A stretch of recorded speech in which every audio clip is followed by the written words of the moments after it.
Fils, Im Namen des Vaters und des Sohnes und des Heiligen Geistes. Amen.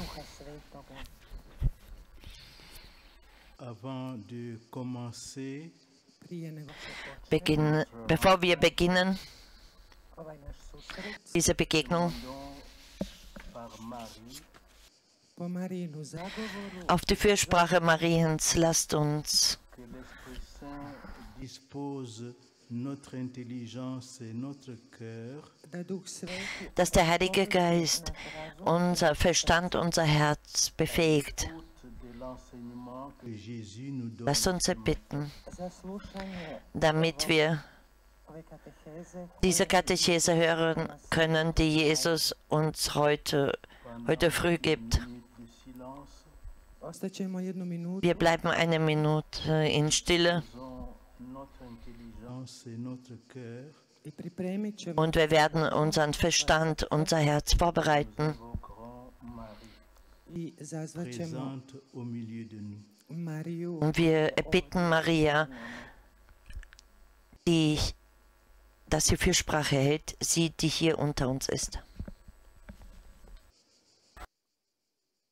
Je vous salue Marie, zdravo Gegrüßet seist du, Maria, voll der Gnade, der Herr ist mit dir, du bist gebenedeit unter den Frauen. Gebenedeit ist die Frucht deines Leibes, Jesus. plodobe tvoje Isus. Heilige Maria, Mutter Gottes, bitte für uns Sünder, jetzt und in der Stunde unseres Todes. Amen.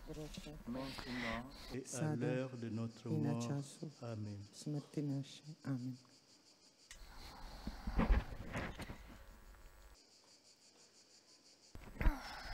Chers amis du Festival des Jeunes, Dragi prijatelji, Liebe Freunde des Jugendfestes, le thème de votre rencontre est le suivant. tema vašega susreta, das Thema eures Treffens lautet: Que dois-je faire de bon? ko je dobro, Was muss ich Gutes tun? Cette phrase extraite de l'Évangile selon saint Matthieu au chapitre 19, verset 16 est incomplète, car l'interlocuteur de Jésus qui pose cette question ajoute « pour avoir la vie éternelle ». Il qualifie le Seigneur de maître. La question complète est donc celle-ci. Maître, que dois-je faire de bon pour avoir la vie éternelle? Nous pouvons déjà faire deux remarques en guise d'introduction. D'abord, cet homme est à la recherche du sens de sa vie, c'est-à-dire de ce qui va lui permettre de connaître le vrai bonheur en faisant ce qui est bon et juste, c'est-à-dire en agissant avec droiture selon la volonté de Dieu. ova rečenica preuzima Dieser Satz aus dem Matthäus-Evangelium ist nicht vollständig, denn der Gesprächspartner Jesu, der diese Frage stellt, fügt hinzu, um das ewige Leben zu gewinnen. Außerdem spricht er den Herrn mit Meister an. Die ganze Frage lautet also: Meister, was muss ich Gutes tun, um das ewige Leben zu gewinnen? Schon in der Einleitung können wir erwähnen, dass dieser Mann den Sinn seines Lebens sucht, das heißt, was ihn befähigt, wahres Glück zu erkennen, indem er das Gute tut, das heißt, indem er das Richtige tut und übereinstimmt mit dem Willen Gottes. Notons d'emblée qu'il ne dit pas, comme on pourrait le penser de premier abord, surtout à notre époque, que puis-je faire de bon pour aider les autres? Ce qui serait très louable et montrerait son désir de servir son prochain avec abnégation et d'une manière plus prosaïque, comme l'aurait fait sans doute bon nombre de nos contemporains. Que dois-je faire pour réussir dans ma vie, pour obtenir une condition sociale avantageuse avec une belle maison, une voiture de luxe et le dernier matériel informatique performant.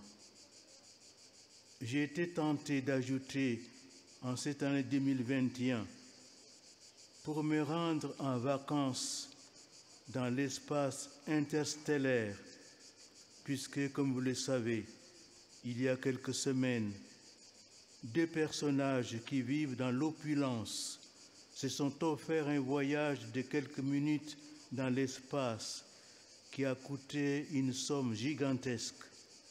Et cela constitue un vrai scandale pour les 2,8 milliards de personnes, soit près de la moitié de la population mondiale, qui vivent sous le seuil de pauvreté, c'est-à-dire avec moins de 2 $ par jour, dont 800 millions de personnes sous-alimentées, selon les chiffres officiels de l'Organisation des Nations Unies pour l'alimentation et l'agriculture.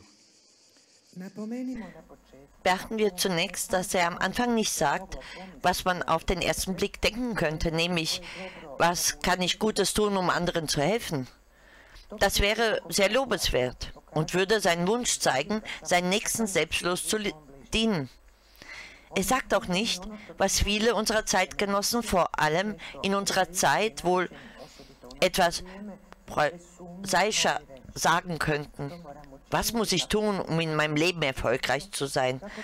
Eine günstige soziale Stellung zu erlangen, ein schönes Haus, ein Luxusauto und die neueste leistungsstarke Computerausrüstung.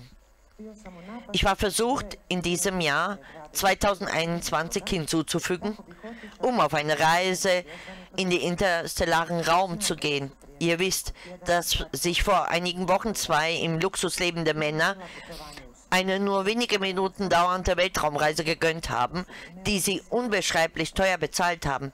Dies ist ein echter Skandal. Für 2 Milliarden und 800 Millionen Menschen und fast die Hälfte der Weltbevölkerung, die unterhalb der Armutsgrenze leben, von denen 800 Millionen unterernährt sind.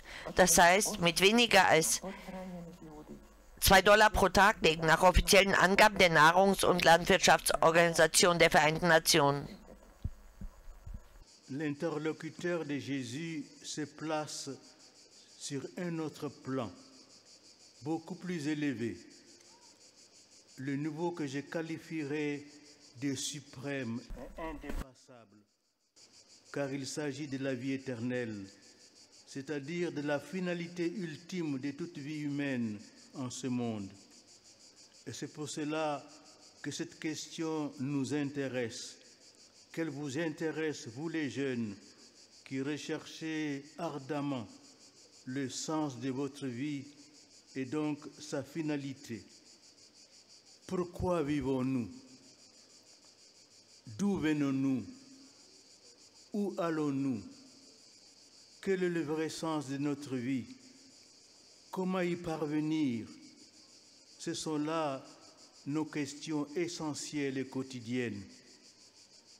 Ensuite, l'homme qui s'adresse à Jésus l'appelle maître, un mot qui est appliqué 46 fois au Christ Seigneur dans les évangiles. Maître signifie celui qui enseigne, celui qui conduit et guide les autres sur le chemin de la sagesse, de la vérité et du bien.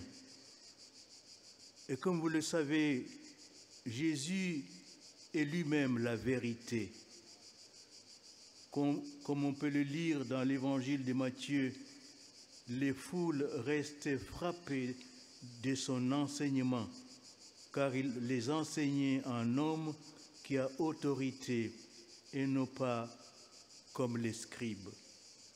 Der Gesprächspartner Jesus stellt sich auf eine andere, viel höhere Ebene. Eine Ebene, die ich als höchster und unübertroffen bezeichnen würde, weil es sich um das ewige Leben handelt. Das heißt, das ultimative Ziel jedes menschlichen Lebens auf dieser Welt.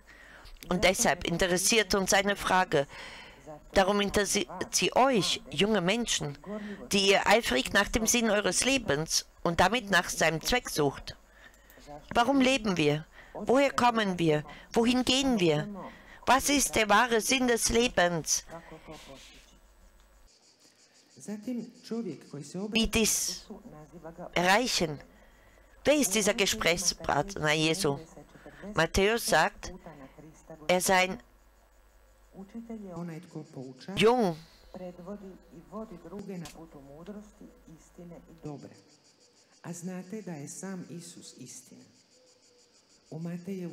und so nennt ihn der Mann, der sich Jesus zuwandt, Meister. In dem Evangelium wird dieses Wort 46 Mal mit Christus, dem Herrn, bezogen. Ein Meister ist jemand, der andere auf dem Weg der Weisheit, der Wahrheit und des Guten führt und lehrt. Und ihr wisst, dass Jesus selbst die Wahrheit ist. Als Jesus diese Rede beendet hatte, war die Menge sehr betroffen und seine Lehre, den er lehrte, sie wie einer, der Vollmacht hat und nicht wie ihre Schriftgelehrten. Je pense ici aux plus grands philosophes de cette époque, ceux de la Grèce antique, comme Platon ou Aristote, ou au XXIe siècle, à tous ces gens angoissés qui font confiance à des maîtres de pacotille en parcourant fiévreusement les livres de la littérature ésotérique dans laquelle ils pensent trouver des réponses à leur mal de vivre. Der Gesprächspartner Jesu ist sich daher bewusst, dass die Antwort dieser einzigartigen und bemerkenswerten Meisters weder mit anderen noch mit dem weisesten und begabtesten Menschen, die auf unserem Planeten gelebt haben, vergleichbar sein wird. Hier denke ich an die größten Philosophen unserer Zeit, an die aus alten Griechenlands wie Platon oder Aristoteles und im 21. Jahrhundert an all die ängstlichen Menschen, die sich auf wertlose Lehrer verlassen, die fieberhaft in esoterischen Büchern blättern, in denen sie glauben, Antworten auf die Beschwerden ihres Lebens zu finden. Qui était cet interlocuteur de Jésus? Un évangéliste le qualifie de jeune. C'est Matthieu. Et les trois évangélistes synoptiques, à l'unanimité, le décrivent comme ayant de grands biens, Matthieu et Marc, ou d'extrêmement riches. Il s'agit de Luc qui ajoute le pouvoir à la richesse, car il affirme qu'il était un notable, c'est-à-dire l'un des chefs du peuple. C'est donc un jeune homme noble et riche, comblé de biens, doté d'une condition sociale avantageuse, qui pose à Jésus cette question étonnante de la vie éternelle, alors qu'à première vue, elle ne devrait pas tellement l'intéresser. Wer ist dieser Gesprächspartner Jesus? Der heilige Matthäus sagt, dass er jung ist. Alle Synoptiker sind sich einiger. Matthäus und Markus schreiben, dass er große Güter besitzt, und Lukas fügt hinzu, dass er überaus reich sei.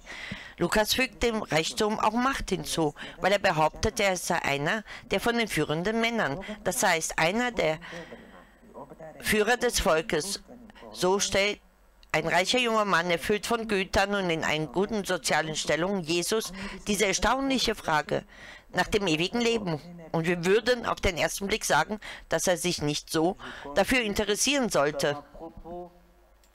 En vous signalant l'une des magnifiques méditations du pape Saint Jean-Paul II sur ce thème de la rencontre de Jésus avec le jeune homme riche, un passage de l'Évangile qu'il a maintes fois médité. À l'occasion de l'année sainte extraordinaire de la Rédemption en 1984, le pape Jean-Paul II invita 300 000 jeunes à Rome pour la fête des Rameaux, et toute la Semaine sainte, le pape leur a remis une lettre apostolique destinée aux jeunes du monde entier, dans laquelle ils méditent longuement le dialogue du Christ avec les jeunes hommes riches. Les journées mondiales de la jeunesse JMJ étaient alors lancées pour pérenniser le succès de cette rencontre.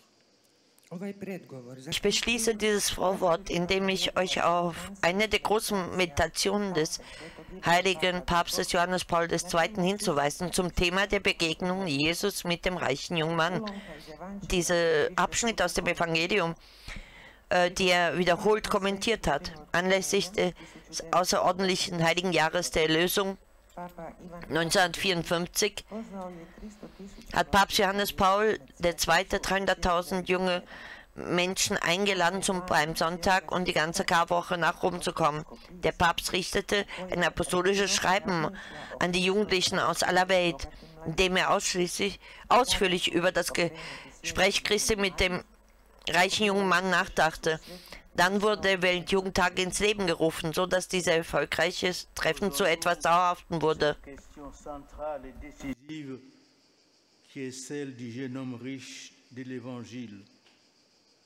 Celui-ci évoque la vie éternelle. Qu'est-ce donc que cette vie éternelle dont il parle? Est-ce un concept abstrait, très éloigné de nos préoccupations matérielles d'aujourd'hui, y compris les plus légitimes, une sorte de rêve ou même de mythe que véhiculent toutes les religions pour, comme l'affirmait Karl Marx, justifier l'oppression des puissances sur les plus faibles en leur laissant entrevoir un avenir meilleur dans un monde qui n'existe pas? La fameuse théorie de la religion opium du peuple. Et comment obtient-on cette vie éternelle? Par nos propres mérites? Ou plutôt par un don particulier de Dieu? Et si tel est le cas, dans quelle mesure participons-nous par nos bonnes œuvres à l'obtention de cette vie éternelle qui nous est promise? Stellen wir uns diese zentrale und entscheidende Frage, die der reiche junge Mann aus dem Evangelium stellt. Er spricht vom ewigen Leben. Was ist also dieses ewige Leben, von dem er spricht? Ist es ein abstrakter Begriff, weit entfernt von unseren gegenwärtigen Selbst, den legitimsten materiellen Sorgen, eine Art Traum oder sogar ein Mythos, der von allen Religionen weitergegeben wird, um die Unterdrückung zu rechtfertigen, die die Mächtigen den Schwächsten zufügen, um ihnen eine bessere Zukunft anzubieten in einer anderen Welt, die es nicht gibt, wie Karl Marx behauptete.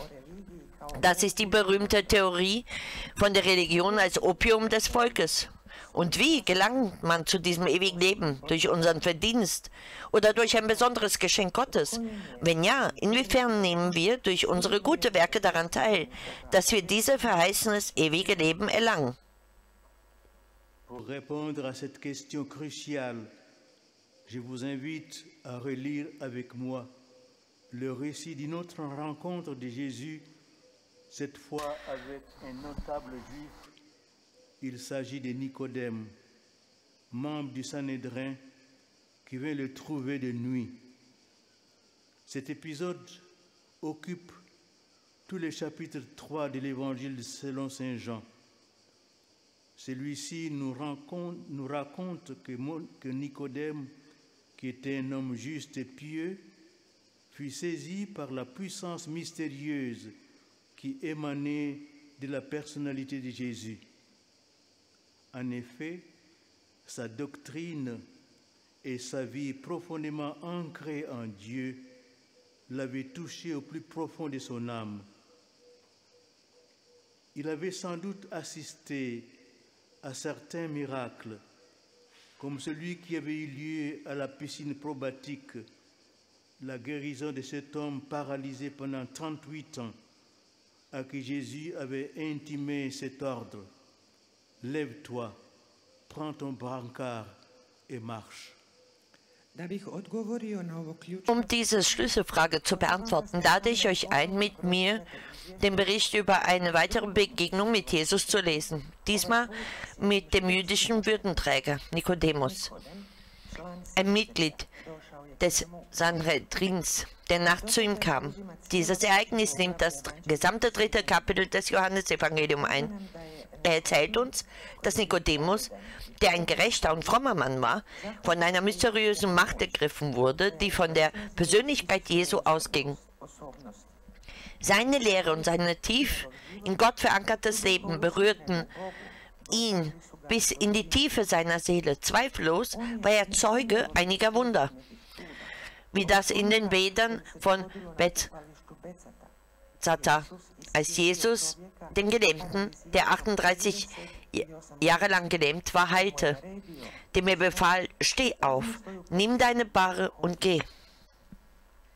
Nicodème, qui était un homme à la fois droit et humble, considérait positivement cet enseignement de Jésus, à qui il donnait lui aussi le nom de maître.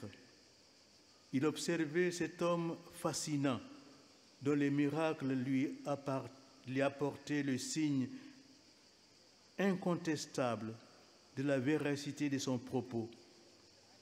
Nicodème entrevoyait l'irruption d'un monde nouveau, et c'est pourquoi il voulait pénétrer dans l'univers spirituel de cet homme, Jésus de Nazareth, à la fois exceptionnel et unique en son genre.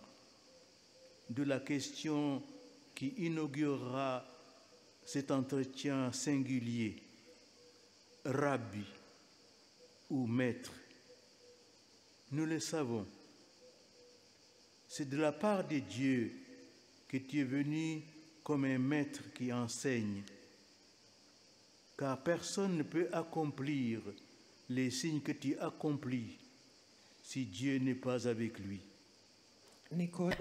Nikodemus, der sowohl ein rechtschaffender als auch ein bescheidener Mann war, er betrachtete die Lehren Jesu positiv und nannte ihn Meister.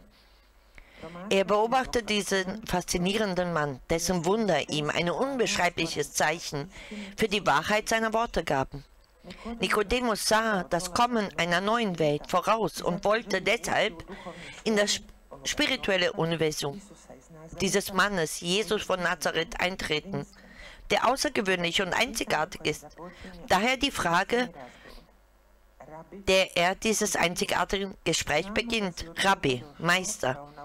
Wir wissen, du bist ein Lehrer, der von Gott gekommen ist, denn niemand kann die Zeichen tun, die du tust, wenn nicht Gott mit ihm ist. En d'autres termes, Nicodème va d'emblée au cœur du problème, celui de la relation intime et personnelle entre cet homme, Jésus, et Dieu lui-même.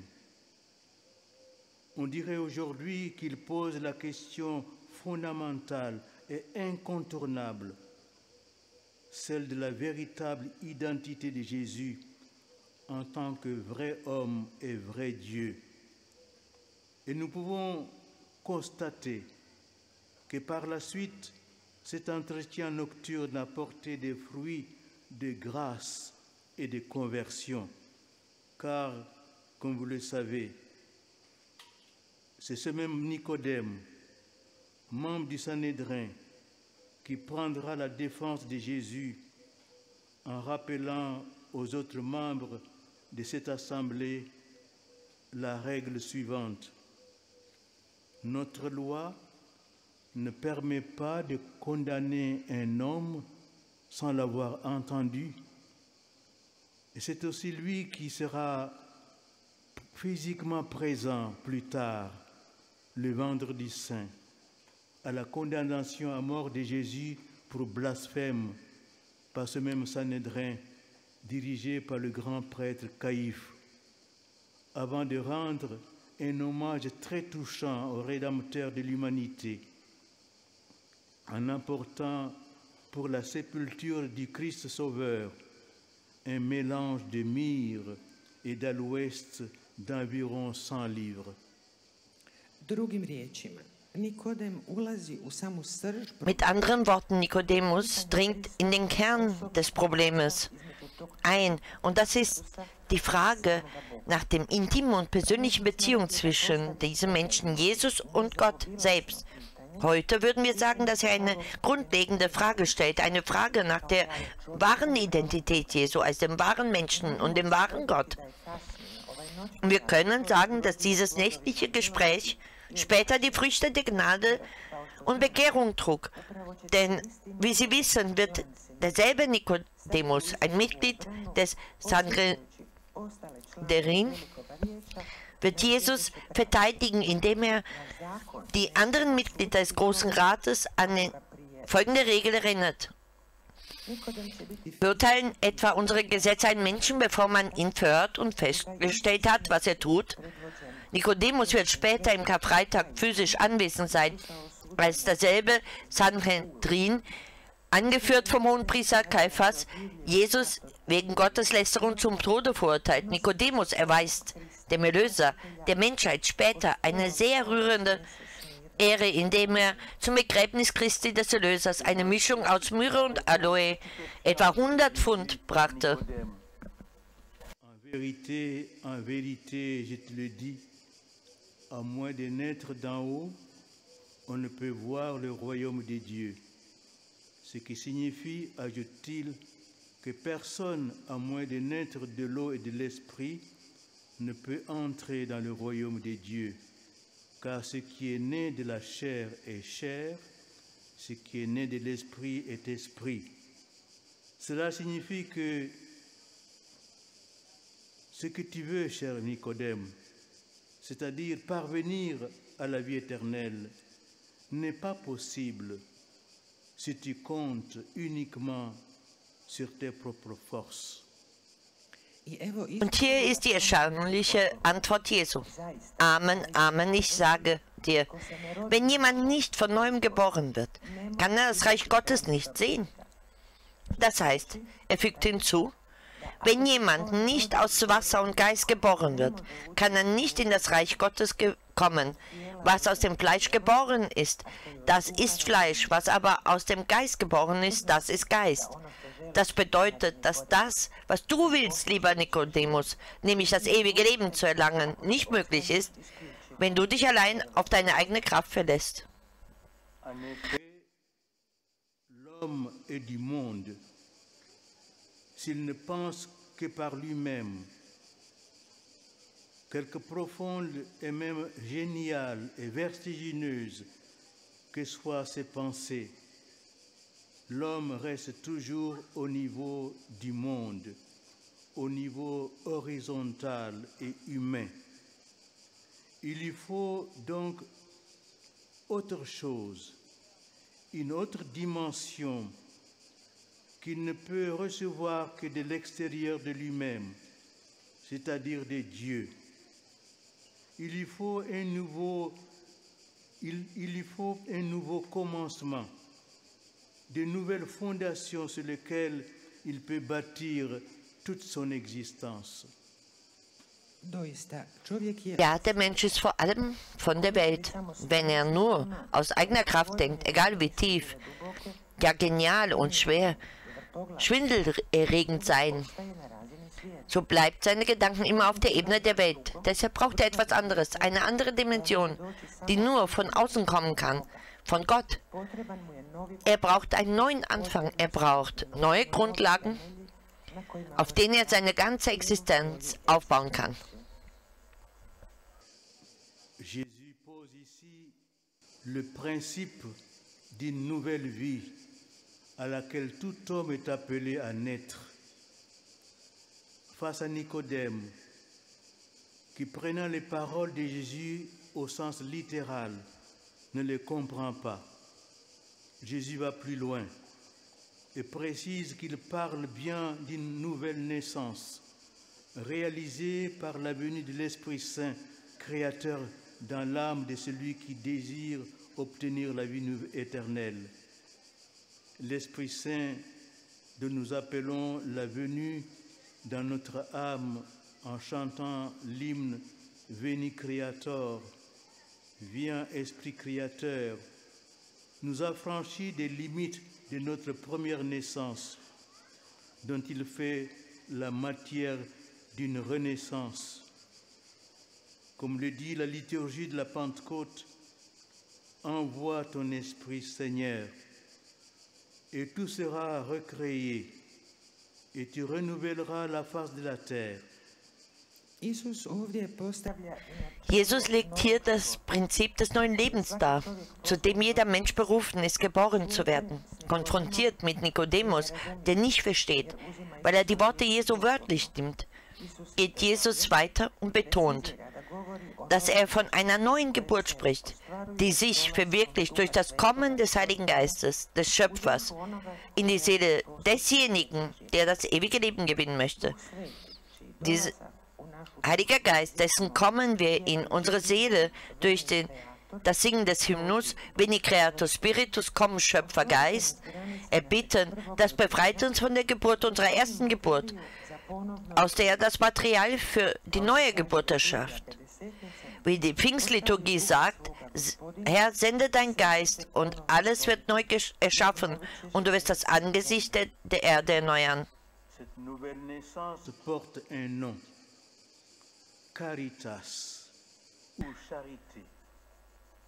C'est l'amour subsistant de Dieu que l'Esprit Saint, troisième personne de la très sainte Trinité.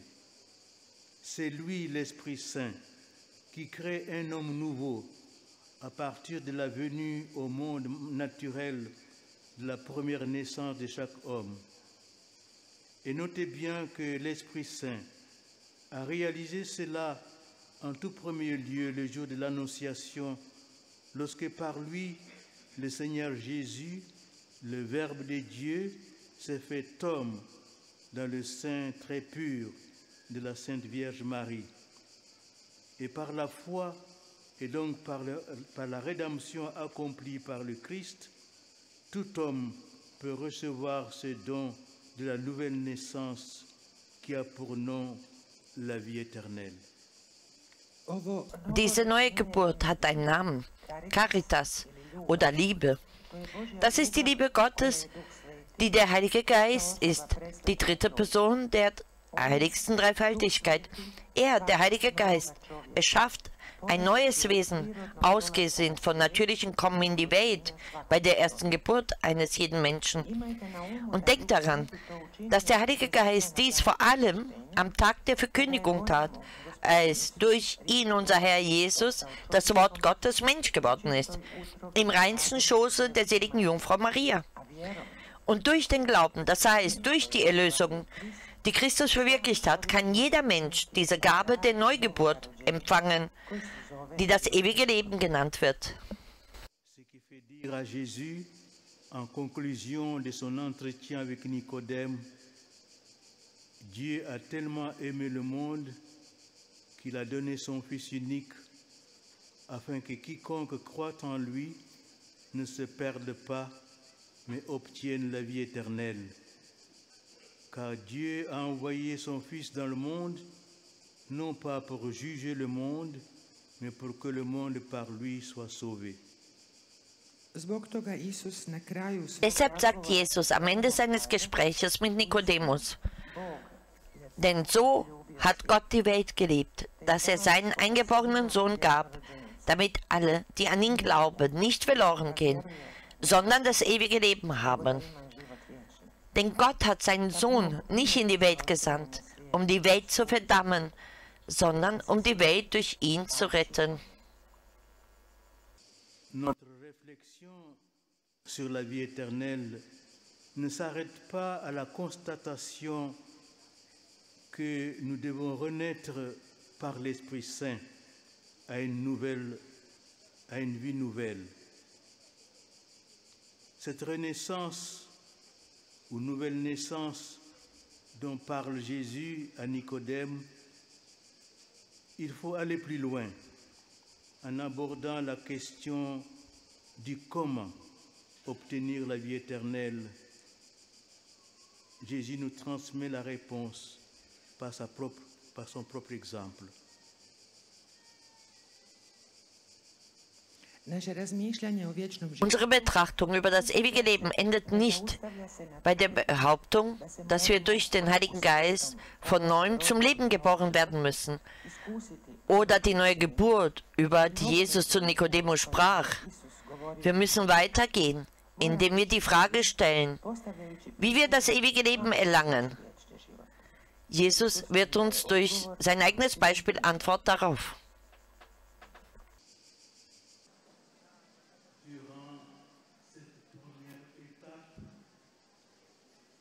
Nous avons vu que la vie éternelle consiste dans une nouvelle naissance. u ovoj prvoj etapi vidjeli smo da se In dieser ersten Etappe haben wir gesehen, dass das ewige Leben von der neuen Geburt sich zusammensetzt.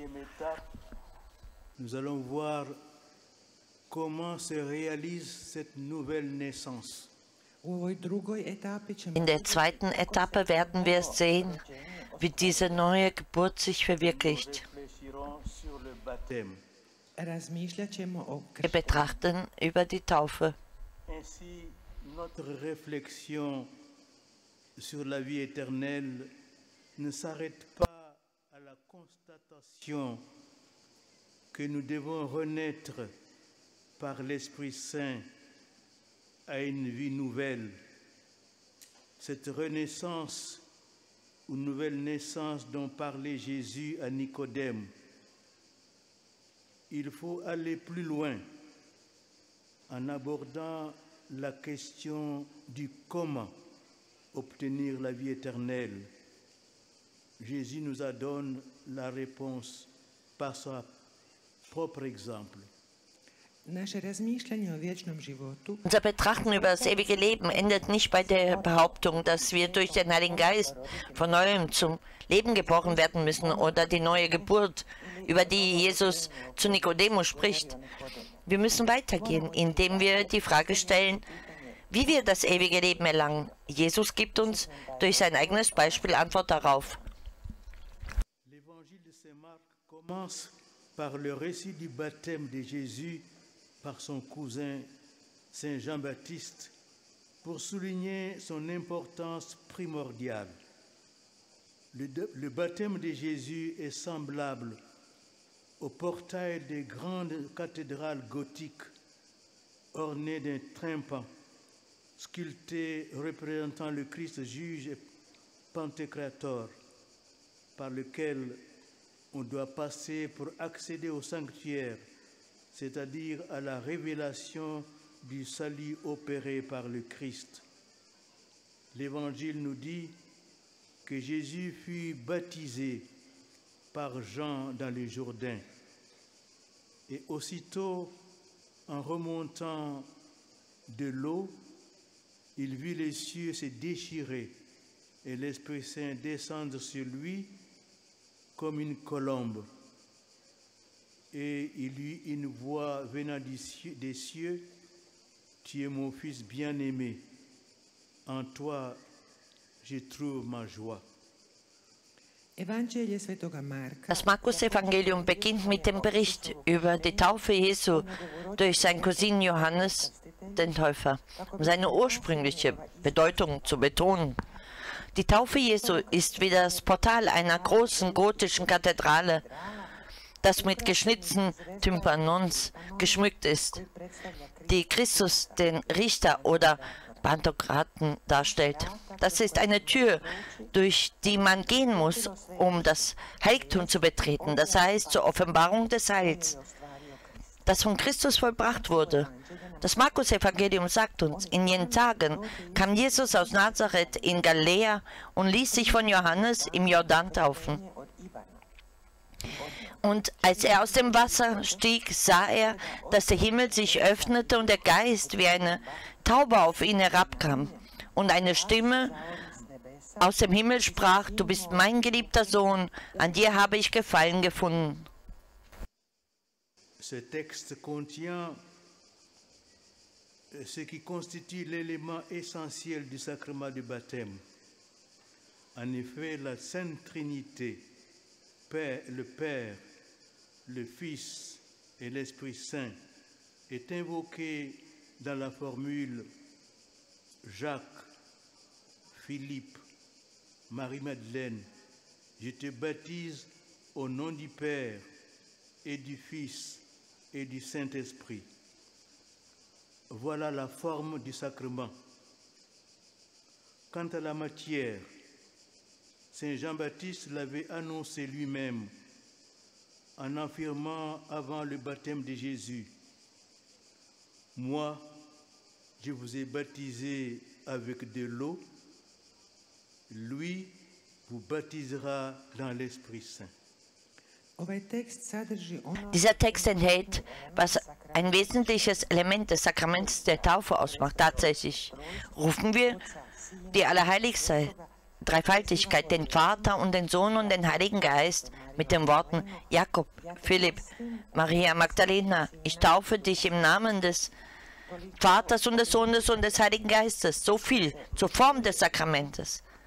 Was die Materie betrifft, so hat dies Johannes der Täufer angekündigt, als er vor der Taufe Jesus sagte, ich habe euch nur mit Wasser getauft, er aber wird euch mit dem Heiligen Geist taufen. La matière du sacrement.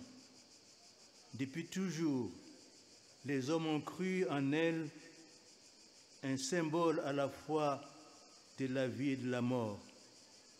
Le Seigneur Jésus a fait sien ce symbolisme présent dans l'Ancien Testament.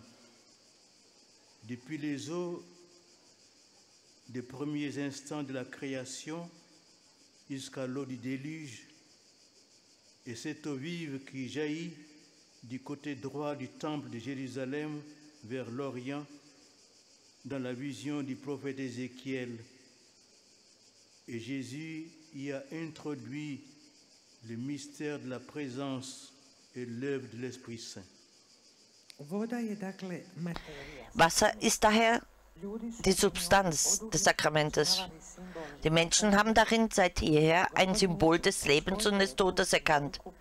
Der Herr Jesus hat dieses im Alten Testament vorhandene Symbolik übernommen, vom Wasser dieser ersten Schöpfungsmomente bis zum Wasser der allgemeinen Flut und dem lebendigen Wasser, das von der rechten Seite des Jerusalem-Tempels nach dem Osten entspricht, aus der Vision des Propheten Ezekiel. Und Jesus führt darin das Geheimnis der Gegenwart und des Wirkens des Heiligen Geistes ein. Saint Jean ajoute encore un autre élément au baptême, sans lequel celui-ci ne serait encore qu'un symbole. En plus de l'eau et de l'Esprit Saint, il y a aussi le sang, qui est celui de la rédemption, de la mort de Jésus sur la croix.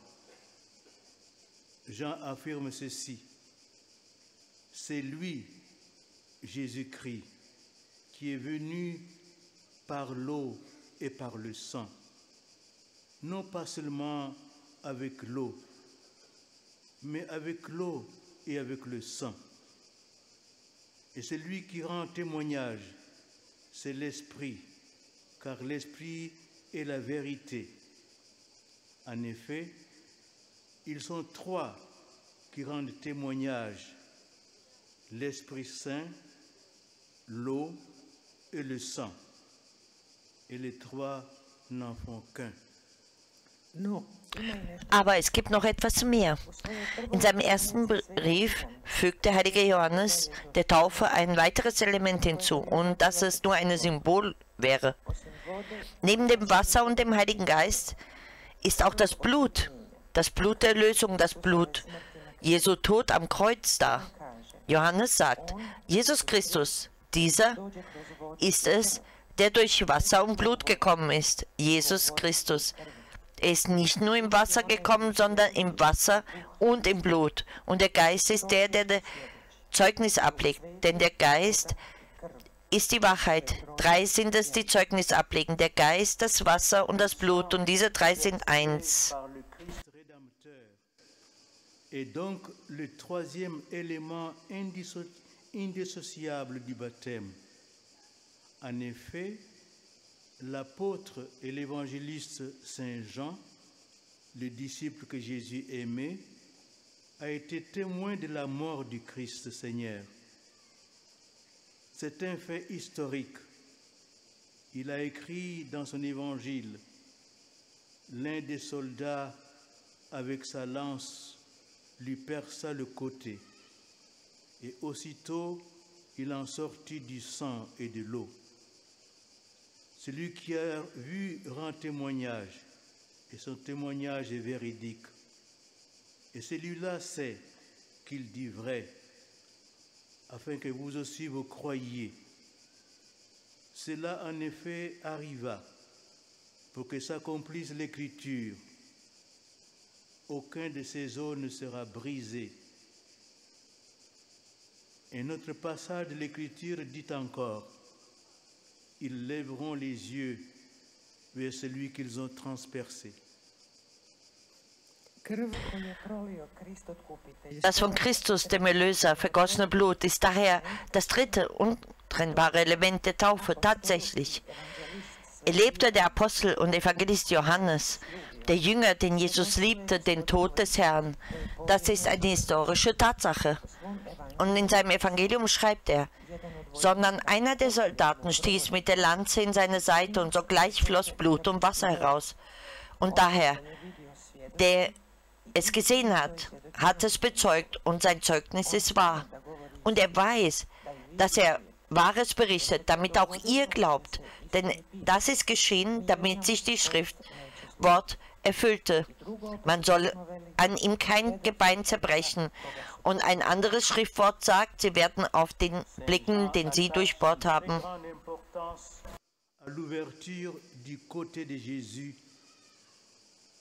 Au jaillissement du sang et de l'eau du Sacré-Cœur de Jésus. Pour souligner l'historicité de cet événement, il affirme qu'il parle de ce qu'il a vu. Il révèle aussi son intention, celle de témoigner. Or, on peut déjà découvrir ces signes du sang dans l'épisode des noces de Cana. En effet, l'eau changée en vin annonce le vin transformé en sang du Christ dans le sacrement de la très sainte Eucharistie. Der heilige Johannes legt großen Wert auf die durchbohrte Seite Jesu, der Ausströmung von Blut und Wasser aus dem heiligsten Herzen Jesu. Um die Historizität dieses Ereignisses zu unterstreichen, sagt er, dass er über das Geschehene spricht. Er offenbart auch seine Absicht, Zeugnis abzulegen. Dieses Zeichen des Blutes können wir schon bei dem Ereignis der Hochzeit zu Kana entdecken. Das Wasser, das in Wein verwandelt wurde, kündigt den Wein, der ins Blut Christi im Sakrament der heiligsten Eucharistie verwandelt wurde, an. Jésus a révélé qu'il faudrait manger sa chair et boire son sang pour participer à la vie du royaume de Dieu. La foule et la majorité des disciples se sont scandalisés des paroles de Jésus. Comment manger sa chair et boire son sang? Mais Jésus insiste. En vérité, je vous le dis, si vous ne mangez la chair du Fils de l'homme et ne buvez son sang, vous n'aurez pas la vie en vous. Qui mange ma chair et boit mon sang a la vie éternelle. In seiner Rede nach der Brotvermehrung offenbart Jesus, dass man sein Leib essen und sein Blut trinken sollte, damit wir Anteil am Leben des Reich Gottes haben. Die Menge und die meisten Jünger waren empört über seine Worte, über die Worte Jesu. Wie soll man sein Fleisch essen und sein Blut trinken? Aber Jesus besteht darauf. Amen, Amen, das sage ich euch. Wenn ihr das Fleisch des Menschensohnes nicht esst und sein Blut nicht trinkt, habt ihr das Leben nicht in euch. Wer mein Fleisch isst und mein Blut trinkt, hat das ewige Leben, und ich werde ihn auferwecken am letzten Tag. Il serait d'accepter cette vérité de foi. C'est sacramentellement que nous buvons le sang du Christ. On comprend encore davantage le lien entre le sang et l'Esprit Saint. À la messe, c'est l'Esprit Saint invoqué sur le pain et le vin qui transforme les oblats en corps et en sang de Jésus. C'est aussi ce même sang de Jésus, indissociablement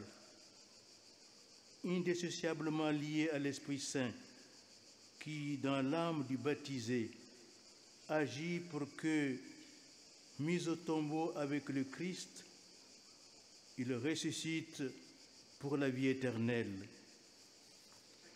C'est donc dans la mort du Christ sur la croix et immergé dans l'eau du baptême que nous sommes régénérés par l'Esprit Saint.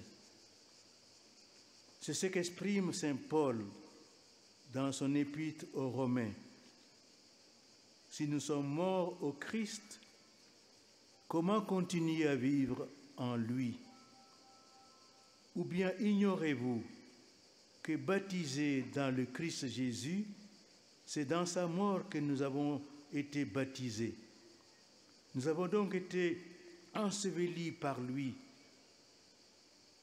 par le baptême dans la mort, afin que comme le Christ est ressuscité des morts par la gloire du Père, nous vivions nous aussi d'une vie nouvelle. Mais si nous sommes morts avec le Christ, nous croyons que nous vivrons aussi avec lui. Ohne den Heiligen Geist ist es unmöglich, diese Glaubenswahrheit anzunehmen. Wir trinken das Blut Christi sakramental. Wir verstehen jetzt noch besser die Verbindung zwischen dem Blut und dem Heiligen Geist. In der Messe verwandelt der Heilige Geist, der über Brot und Wein gerufen wird, die Hostie in Leib und Blut Jesu. Dieses gleiche Blut Christi, untrennbar mit dem Heiligen Geist verbunden, wirkt in der Seele der Getauften so, dass er, mit Christus ins Grab gelegt, zum ewigen Leben auferweckt wird. Dies drückt der heilige Paulus in seinem Römerbrief aus. Wie können wir, die wir für die Sünde tot sind, noch in ihr leben? Wisst ihr denn nicht, dass wir alle, die wir auf Christus Jesus getauft wurden, auf seinen Tod getauft worden sind? Wir werden mit ihm begraben durch die Taufe auf den Tod. Und wie Christus durch die Herrlichkeit des Vaters von den Toten auferweckt wurde, so sollen auch wir als neue Menschen leben. Wenn wir nämlich ihm gleich geworden sind in seinem Tod, dann werden wir mit ihm auch in seiner Auferstehung vereinigt sein. Sind wir nun mit Christus gestorben, so glauben wir, dass wir auch mit ihm leben werden. Saint Ambroise de Milan a développé cet aspect du mystère de la rédemption appliqué au baptême dans ces textes magnifiques que je cite. Sans l'invocation de la croix du Seigneur, l'eau n'est d'aucune utilité pour le salut. Mais lorsqu'elle a été consacrée par le mystère de la croix qui donne le salut, elle est toute prête pour fournir le bain spirituel et la boisson du salut. C'est pour cela que tu as lu qu'il y a dans le baptême 3 témoins qui se rejoignent en un seul témoignage: l'eau, le sang et l'Esprit Saint. Car si tu en retires un seul, le sacrement du baptême disparaît. Qu'est-ce que l'eau en effet sans la croix du Christ? Un élément ordinaire sans portée sacramentelle. Le catéchumène croit lui aussi en la croix du Seigneur Jésus, dont il a reçu le signe. Mais s'il n'a pas été baptisé au nom du Père et du Fils et du Saint-Esprit, il ne peut recevoir le pardon de ses péchés, ni recueillir les dons de la grâce spirituelle. Der heilige Ambrosius von Mailand hat diesen Aspekt des Mysteriums der Erlösung in Bezug auf die Taufe in diesem schönen Text entwickelt. Das Wasser nämlich ohne die Predigt vom Kreuz des Herrn nützt ganz und gar nichts zum künftigen Heil. Da es aber durch das Geheimnis des Kreuzes eingeweiht zum Heilwasser geworden, da nun dient es bestimmungsgemäß zum Geistesbad und Heilstrank. Eben darum hast ihr gelesen, dass die 3 Zeugen bei der Taufe eins sind, Wasser, Blut und Geist. Denn wenn du sie auf einem derselben einschränkst, besteht das Sakrament der Taufe nicht zurecht. Was ist denn das Wasser ohne das Kreuz Christi? Ein gewöhnliches Element ohne irgendwelche sakramentale Wirkung. Es glaubt aber auch der Katechumene, dass das Kreuz des Herrn Jesu, mit dem auch er bezeichnet wird. Doch wenn er nicht getauft wird im Namen des Vaters und des Sohnes und des Heiligen Geistes, kann er den Nachlass der Sünde nicht empfangen und der geistigen Gnadegeschenk nicht eintrinken. Aber die Taufe erbittet eine Vorbedingung, das ist der Glaube. Le baptisé doit ensuite mettre en œuvre durant toute sa vie ce qu'il a reçu. Ce germe de vie est destiné à se développer et à mûrir pour porter beaucoup de fruits de sainteté. Certes, le nouveau baptisé est né de l'eau, du sang et du Saint-Esprit. Il est donc enfant de Dieu, mais il lui faut encore devenir un véritable fils et fille de Dieu par le témoignage d'une vie chrétienne authentique. Et c'est ici qu'apparaît le dernier terme qui est l'objet de notre méditation sur la vie éternelle, la foi. Die Geburt aus Gott durch die Taufe ist daher der Ausgangspunkt. Der Getaufte muss dann sein ganzes Leben lang das umsetzen, was er empfangen hat. Dieser Keim des Lebens ist dazu bestimmt, sich zu entwickeln und zu reifen, um viele Früchte der Heiligkeit zu bringen. Der Neugetaufte ist aus dem Wasser, dem Blut und dem Heiligen Geist geboren. Er ist ein Kind Gottes, aber er muss noch ein wahrer Sohn und eine wahre Tochter Gottes werden, indem er Zeugnis von einem authentischen christlichen Leben ablegt. Und hier kommt der letzte Ausdruck, der Gegenstand unserer Meditation über das ewige Leben ist, der Glaube. En effet, selon Saint Paul, la charité, fruit de l'Esprit Saint, qui est répandue dans notre âme de baptisé, met la foi en œuvre. Il la rend agissante, car la foi opère à travers la charité, dit Saint Paul aux Galates. Pour bien saisir le lien étroit entre la foi et la vie éternelle, il suffit de citer le rituel du baptême des petits-enfants. Voici ce que les parents répondent au ministre de l'Église dans le dialogue initial du sacrement. À la question « Que demandez-vous à l'Église de Dieu pour votre enfant ?» Ils répondent « La foi ». Puis, à la demande suivante, « Que vous apporte la foi ?» Les parents répondent « Au nom de l'enfant, la vie éternelle ». Doista, prema Svetom Pavlu, ljubav Denn die Liebe, die Frucht des Heiligen Geistes, die in die Seele der Getauften ausgegossen setzt nach Paulus den Glauben in die Tat um, macht ihn wirksam.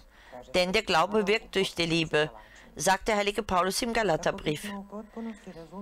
Um den engen Zusammenhang zwischen dem Glauben und dem ewigen Leben vollständig zu verstehen, genügt es, den Ritus der Taufe anzuführen. Das antworten die Eltern dem Diener der Kirche im ersten Teil des Dialogs im Sakrament. Auf die Frage, was erbittet ihr von der Kirche Gottes für euer Kind, antworten sie, den Glauben.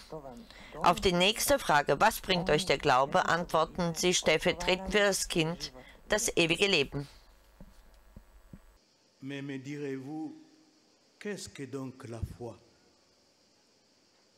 Cette question est centrale, car nous vivons dans un monde qui, comme l'ont dit maintes fois le pape Jean-Paul II et Benoît XVI, vit comme si Dieu n'existe pas, d'où l'initiative du pape Benoît XVI d'une année de la foi en 2012-2013, qu'il présentait en ces termes dans l'homélie de la messe d'ouverture du 11 octobre 2012.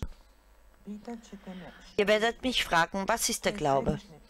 Dies ist die zentrale Frage, denn wir leben in einer Welt, die wie Papst Johannes Paul II. Und Papst Benedikt XVI. Oft gesagt haben, lebt, als ob Gott nicht existiert. Daher auch die Initiative von Papst Benedikt XVI. 2012 und 2013 als Jahr des Glaubens zu feiern, was er wie folgt bei der Öffnungsmesse am 11. Oktober 2012 vorstellte. Les dernières décennies ont connu une désertification spirituelle, ce que pouvait signifier une vie, un monde sans Dieu au temps du Concile Vatican II. On pouvait déjà le percevoir à travers certaines pages tragiques de l'histoire. Mais aujourd'hui, nous le voyons malheureusement tous les jours autour de nous. C'est le vide qui s'est propagé. Mais c'est justement à partir de l'expérience de ces déserts, de ce vide, que nous pouvons découvrir de nouveau la joie de croire, son importance vitale pour nous, les hommes et les femmes. Dans le désert, on redécouvre la valeur de ce qui est essentiel pour vivre.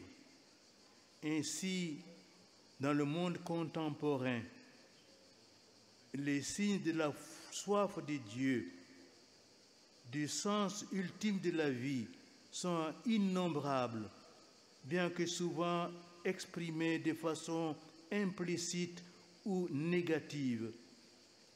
Et dans le désert, il faut surtout des personnes de foi qui, par l'exemple de leur vie, montrent le chemin vers la terre promise et ainsi tiennent en éveil l'espérance. La foi vécue ouvre le cœur à la grâce de Dieu qui libère du pessimisme. Aujourd'hui, plus que jamais, évangéliser signifie rendre témoignage d'une vie nouvelle, transformée par Dieu, et ainsi indiquer le chemin. Voici la façon dont nous pouvons penser cette année de la foi, un pèlerinage dans les déserts du monde contemporain, au cours duquel il nous faut emporter seulement ce qui est essentiel, ni bâton, ni sac, ni pain, ni argent, ni pas de tunique, comme dit le Seigneur à ses apôtres en les envoyant en mission. Mais l'Évangile et la foi de l'Église, dont les documents du Concile Vatican II sont l'expression lumineuse, comme l'est également le catéchisme de l'Église catholique. In den letzten Jahrzehnten ist eine geistliche Verwüstung vorangeschritten. Was ein Leben, eine Welt ohne Gott bedeutet, konnte man zur Zeit des Konzils bereits aus einigen tragischen Vorfällen der Geschichte entnehmen. Heute aber sehen wir es leider tagtäglich in unserer Umgebung. Es ist die Lehre, die sich ausgebreitet hat. Doch gerade von der Erfahrung der Wüste her, von dieser Lehre her, können wir erneut die Freude entdecken, die im Glauben liegt, seine lebensnotwendige Bedeutung für uns Menschen. In der Wüste entdeckt man wieder den Wert dessen, was zum Leben wesentlich ist. So gibt es in der heutigen Welt unzählige, oft implizierte oder negative Ausdrücke, Zeichen des Durstes nach Gott, nach dem letzten Sinn des Lebens. Und in der Wüste braucht man vor allem glaubende Menschen, die mit ihrem eigenen Leben den Weg zum Land der Verheißung weisen und so die Hoffnung wach halten. Der gelebte Glaube öffnet das Herz für die Gnade Gottes, die vom Pessimismus befreit. Evangelisieren bedeutet heute mehr denn je, ein neues, von Gott verwandeltes Leben zu bezeugen und so den Weg zu weisen.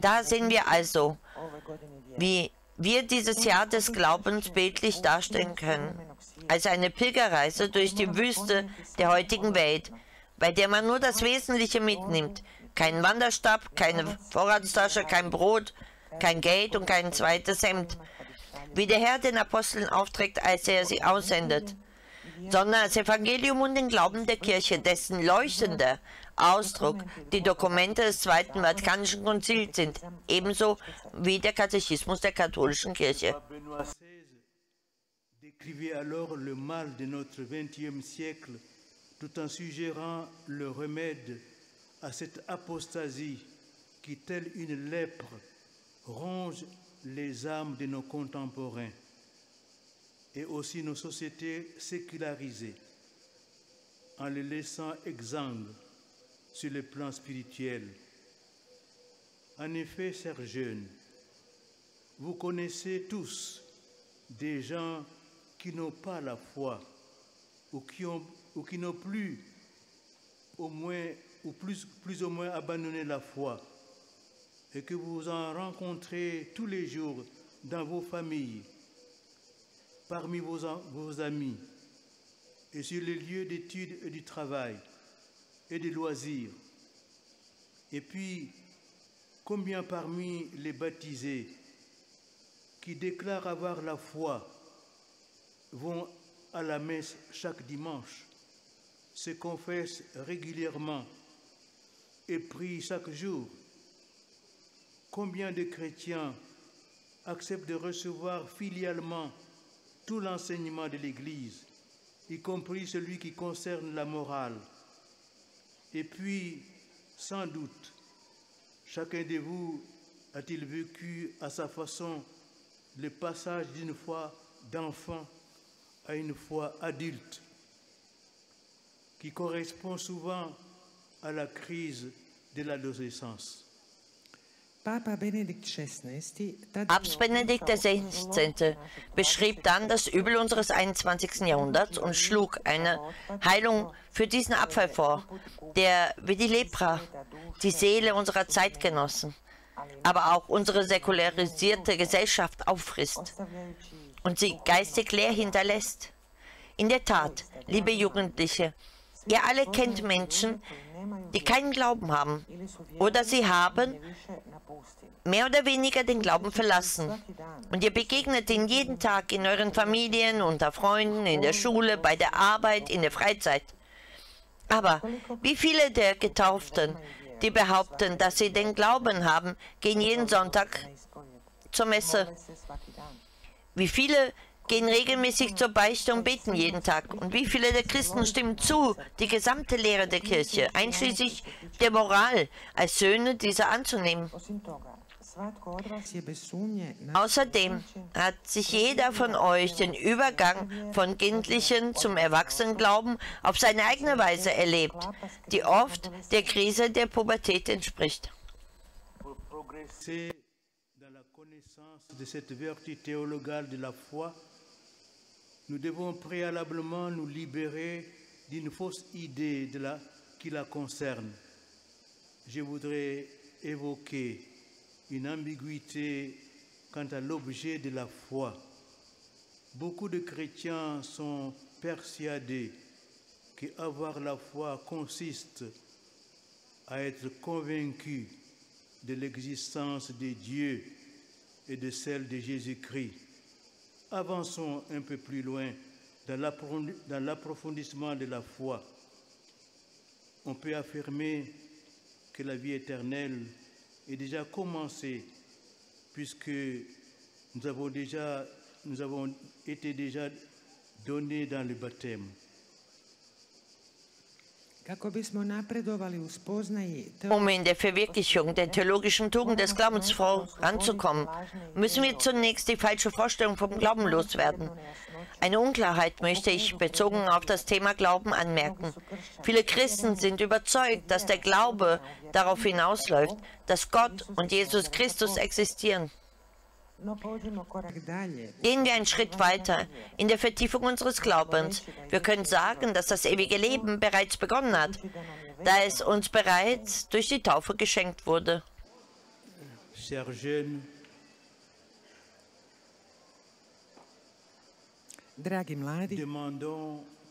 Liebe Jugendliche,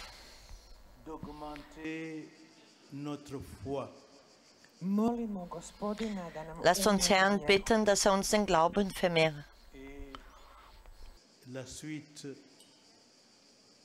de mon enseignement va être plus concret et s'adresser plus spécialement à vous les jeunes dans le quotidien de votre existence. Nastavak moje kateheze bit će konkretniji i odnosit će se više na vas i vaš svakodnevni. Konkrete, die Katechese, die jetzt kommt, wird mehr konkreter sein und sich auf euer tägliches Leben beziehen.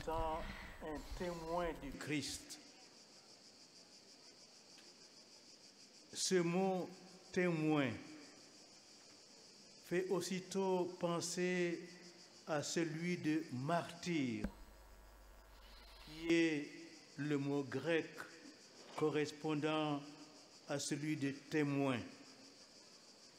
Et nous savons que le martyr apparaît à la suite du Christ comme un grand acte d'amour en réponse à l'immense amour de Dieu.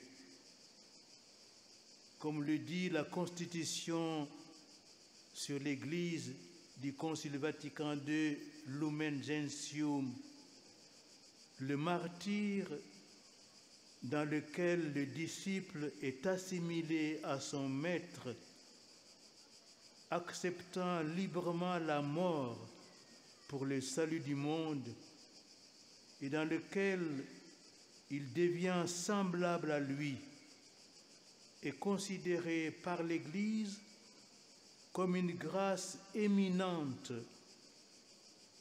et la preuve suprême de la charité.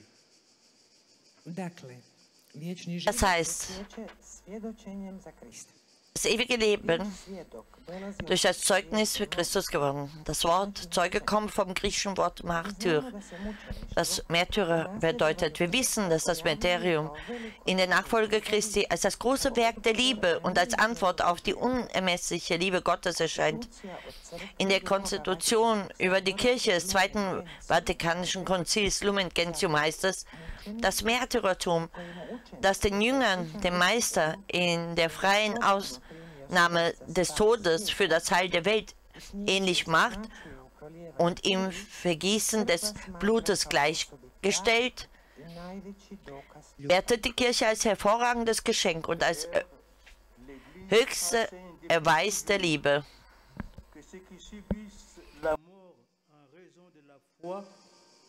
Sans avoir reçu le baptême sont baptisés par leur mort pour et avec le Christ.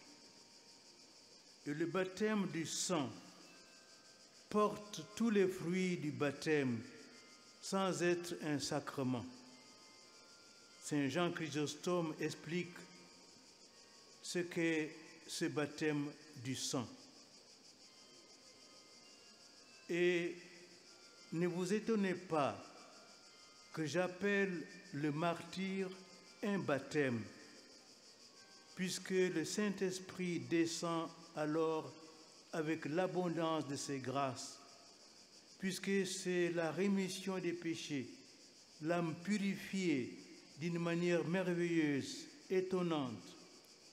Et de même que ceux qu'on baptise sont lavés dans l'eau, de même les martyrs sont lavés dans leur propre sang.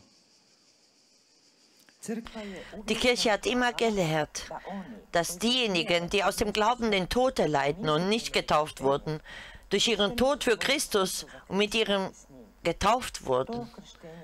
Diese Bluttaufe trägt alle Früchte der Taufe, obwohl sie kein Sakrament ist. Der heilige Johannes Chrysostomus erklärt, was die Bluttaufe ist. Und wundert euch nicht, dass ich in dem Märtyrertod Taufe nenne, denn dann kommt der Heilige Geist mit der Fülle seiner Gnaden herab. Da es die Vergebung der Sünde ist, wird die Seele auf wunderbare, erstaunliche Weise gereinigt. Und wie die Getauften mit Wasser gewaschen werden, so werden die Märtyrer mit ihrem eigenen Blut gewaschen.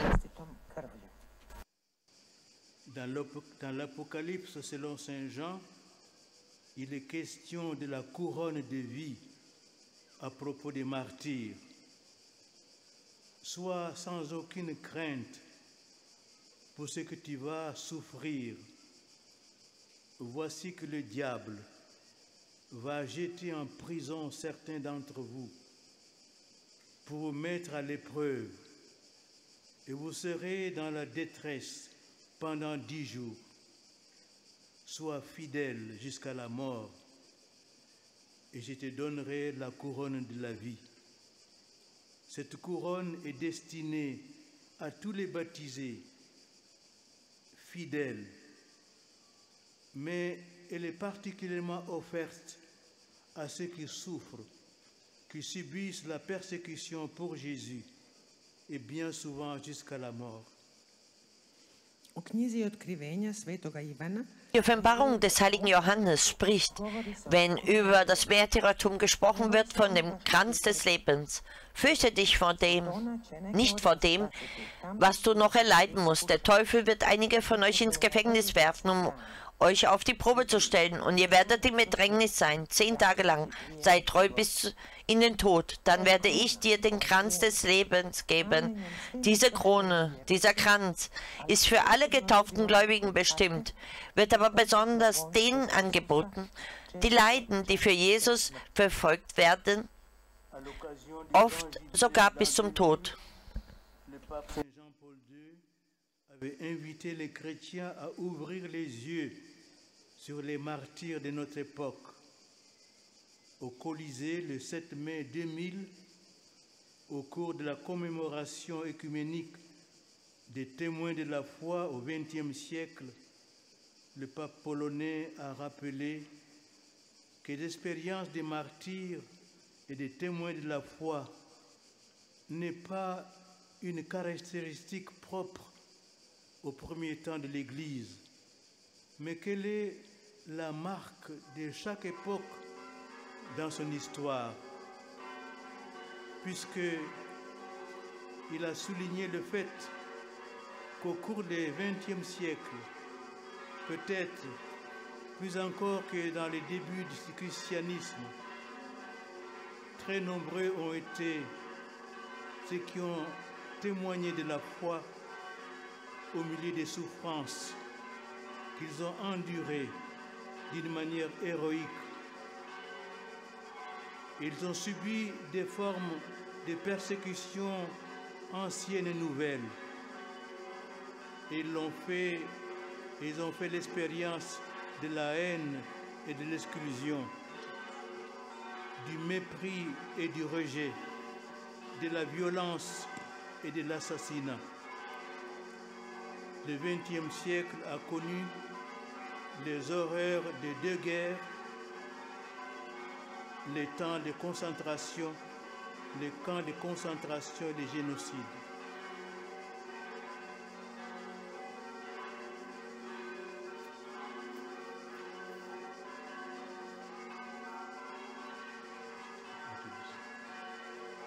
Angelus Domini nunciavit Mariae.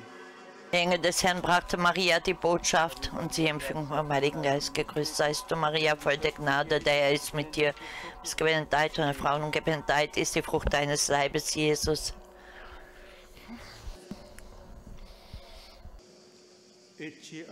Maria sprach, sieh, ich bin die Magd des Herrn. Gegrüßt seist du, Maria, voll der Gnade, der Herr ist mit dir. Du bist gebenedeit unter Frauen und gebenedeit ist die Frucht deines Leibes, Jesus.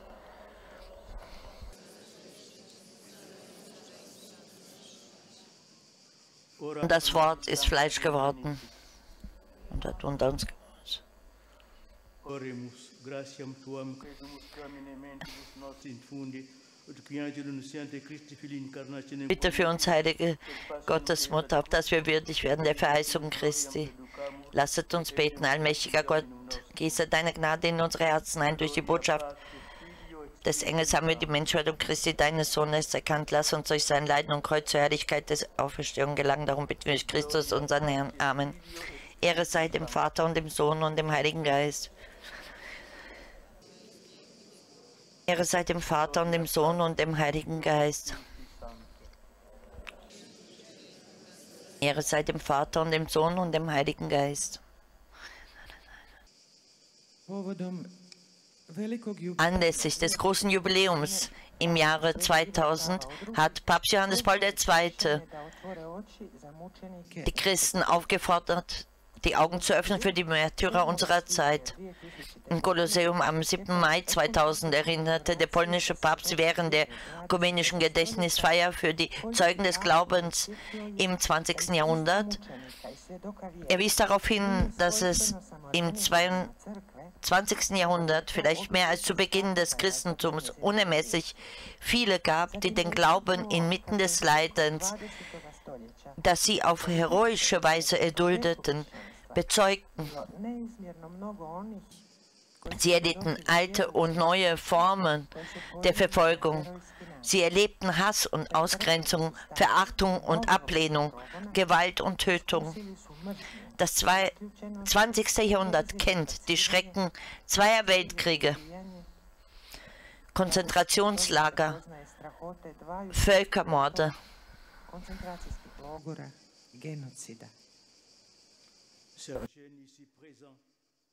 Pour bien comprendre ce que signifie être témoin du Christ, vous devez prendre les martyrs comme des exemples et des intercesseurs et lire l'histoire des martyrs de notre époque en méditant les paroles de l'Apocalypse de Saint Jean. J'ai vu et voici qu'une foule immense que nul ne pouvait dénombrer, une foule de toutes les nations, tribus, peuples et langues. Ils se tenaient debout devant le trône et devant l'agneau, vêtus de robes blanches, avec des palmes à la main, et ils s'écriaient d'une voix forte, « Le salut appartient à notre Dieu qui siège sur le trône et à l'agneau. » L'un des vieillards prit alors la parole et me dit, « Ces gens vêtus de robes blanches, qui sont-ils et d'où viennent-ils » Le livre de l'Apocalypse nous répond, « Ils viennent de la grande épreuve. Ils ont lavé leurs robes et les ont blanchis dans le sang de l'agneau. » Dragi mladi koji ste ovdje, Liebe Jugendliche, die ihr hier seid, um vollständig zu verstehen, was es bedeutet, Zeugen Christi zu sein, müsst ihr die Märtyrer als Vorbilder und Fürsprecher nehmen und die Geschichte der Märtyrer unserer Zeit von neuem lesen, indem ihr über diese Worte aus der Apokalypse des heiligen Johannes nachdenkt. Danach sah ich eine große Schar aus aller Nationen und Stämmen, Völkern und Sprachen. Niemand konnte sie zählen. Sie standen in weißen Gewändern vor dem Thron und vor dem Lamm und trugen Palmzweige in den Händen. Sie riefen mit lauter Stimme, die Rettung kommt von unserem Gott, der auf dem Thron sitzt, und von dem Lamm. Da fragte mich einer der Ältesten, wer sind diese, die weiße Gewänder tragen, und woher sind sie gekommen? Das Buch der Offenbarung antwortet uns, es sind die, die aus der großen Bedrängnis kommen. Sie haben ihre Gewänder gewaschen und im Blut des Lammes weiß gemacht. Tous ceux qui, à notre époque, n'ont pas renoncé à leur foi, malgré les souffrances, les menaces et les persécutions. Ce sont ceux qui ont cru que le salut appartient à notre Dieu et à l'agneau. Ce sont aussi les innombrables victimes du nazisme, dont Saint Maximilien Marie Kolbe, qui, dans l'enfer d'Auschwitz, demanda à être enfermé dans le bunker de la faim à la place d'un père de famille. Nous allons fêter ce grand martyr polonais le 14 août prochain, la veille de la solennité de l'Assomption. Das sind all diejenigen, die in unserer Zeit trotz Leiden, Drohung und Verfolgung ihren Glauben nicht aufgegeben haben. Das sind diejenigen, die glaubten, dass die Erlösung unserem Gott gehört. Sie leben in verschiedenen Ländern. Tu su I nebrojene žrtve nacizma, među kojima I sveti Maximilian Kolbe, koji je u paklu Auschwitza tražio da Es gibt unzählige Opfer des Nationalsozialismus, darunter auch der heilige Maximilian Kolbe, der in der Hölle von Auschwitz versuchte, dass man ihn anstelle des Einvaters der Familie in den Hungerbunker einsperrt. Wir werden diese große polnischen Märtyrer am 14. August, am Vorabend des Festes Maria Himmelfahrt, feiern. En 1995, 6 religieuses italiennes de la congrégation des pauvres de Bergame sont mortes de l'épidémie du virus Ebola au Congo. Elles avaient voulu rester avec les malades pour les aider et les soigner. L'une d'elles, sœur Dina Rosa, déclara: je reste car ma mission est de servir les pauvres, comme Jésus, mon Maître et Seigneur. Je suis ici pour suivre ses traces. Da sind auch die Missionare, von denen ich nur ein Beispiel von vielen nennen möchte.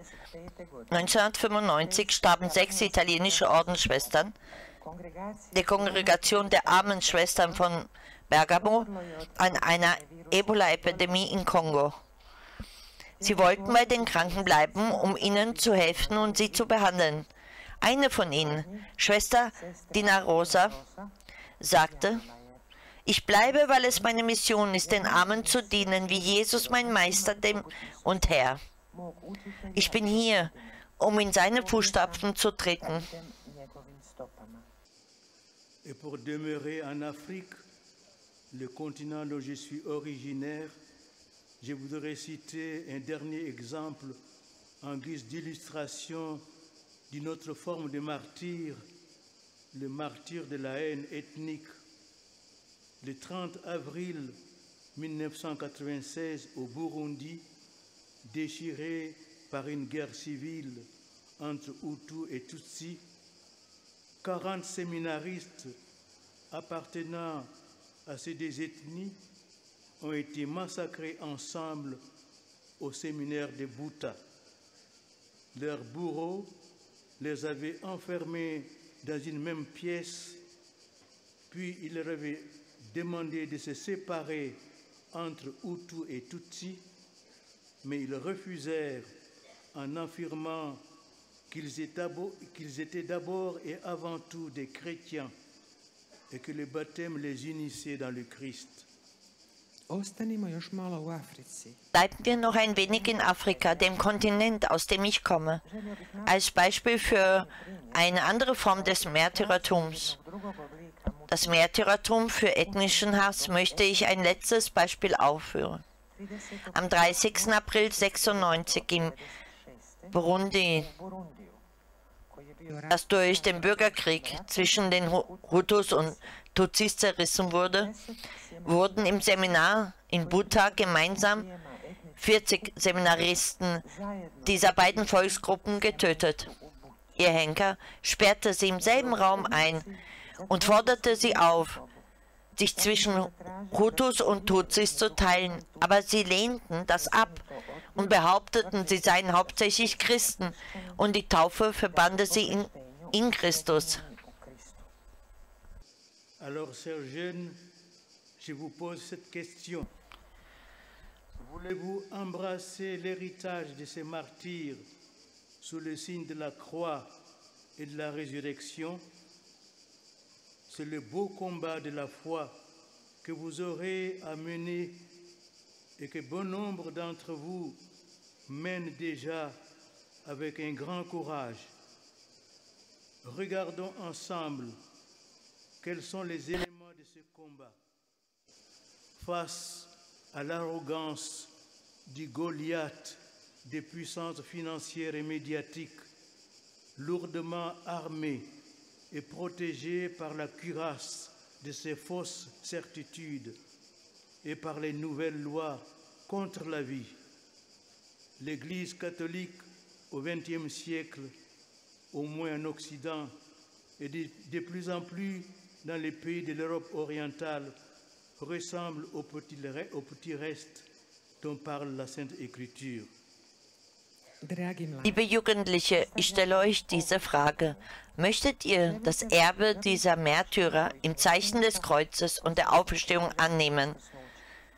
Das ist der schöne Kampf des Glaubens, den ihr führen müsst und den viele von euch schon mutig kämpfen. Schauen wir uns gemeinsam an, was die Elemente dieses Kampfes sind. Angesichts der Arroganz von Goliath, der Finanz- und Medienmacht, der schwer bewaffnet und geschützt ist durch die Rüstung seiner falschen Gewissheiten und neuer Gesetze gegen das Leben, die katholische Kirche des 21. Jahrhunderts, zumindest im Westen und zunehmend auch in den Ländern Osteuropas, ähnelt dies dem kleinen Überbleibsel, von dem in der Heiligen Schrift gesprochen wird.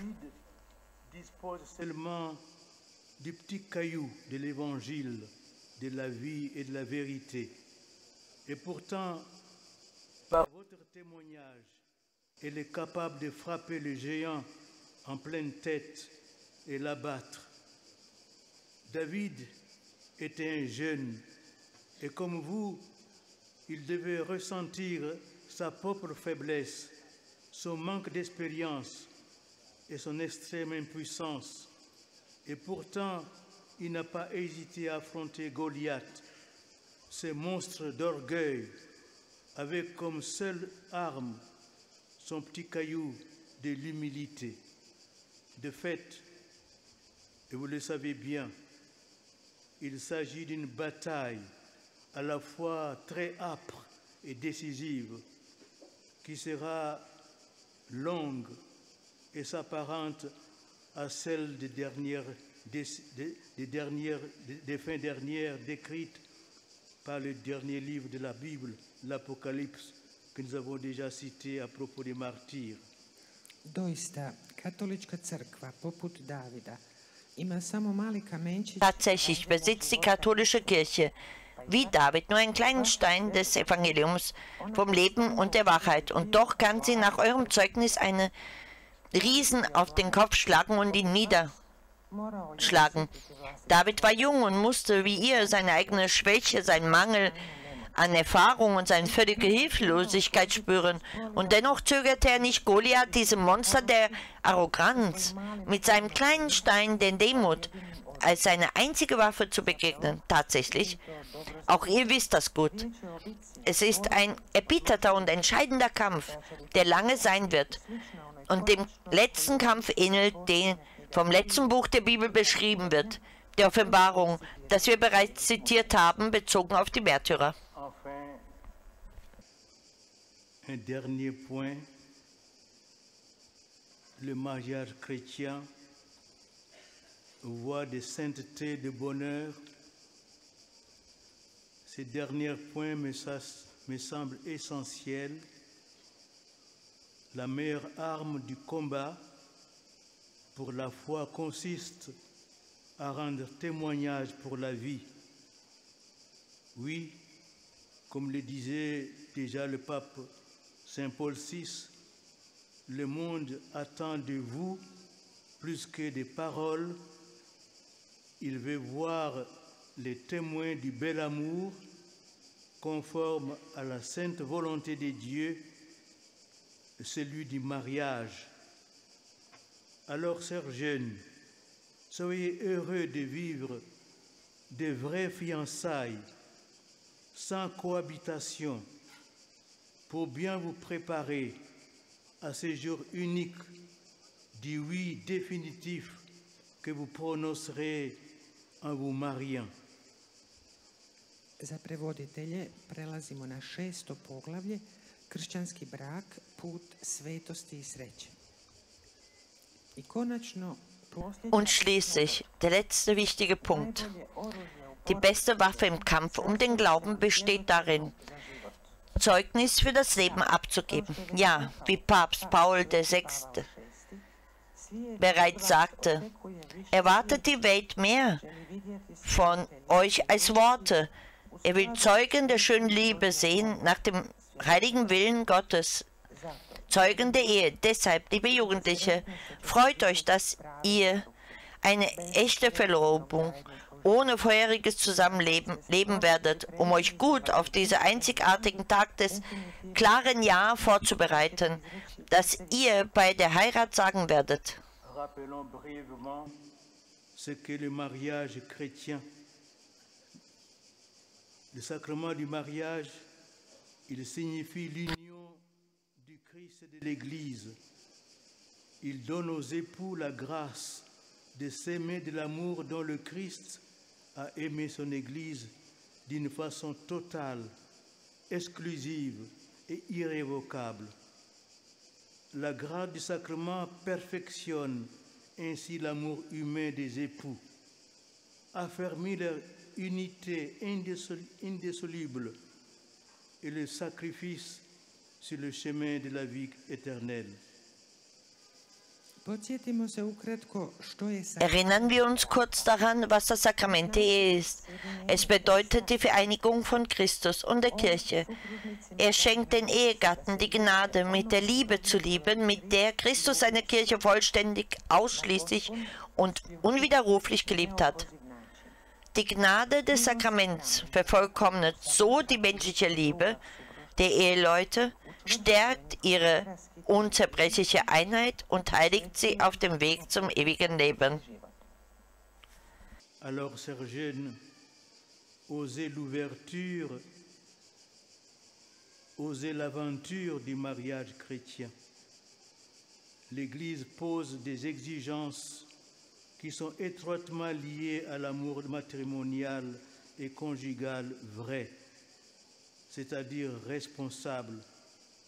C'est pourquoi elle prône la paternité et la maternité responsable en refusant toute action qui, soit par prévision de l'acte conjugal, soit dans son déroulement, soit dans le développement de ses conséquences naturelles, se proposerait comme but ou comme moyen de rendre impossible la procréation. Elle prône par rapport aux tendances de l'instinct et des passions la nécessaire maîtrise que la raison et la volonté doivent exercer sur elle. Za prevoditelje preskačemo 2 ulomka. Zato, dragi mladi, Deshalb, liebe Jugendliche, wagt euch zum Abenteuer einer christlichen Ehe.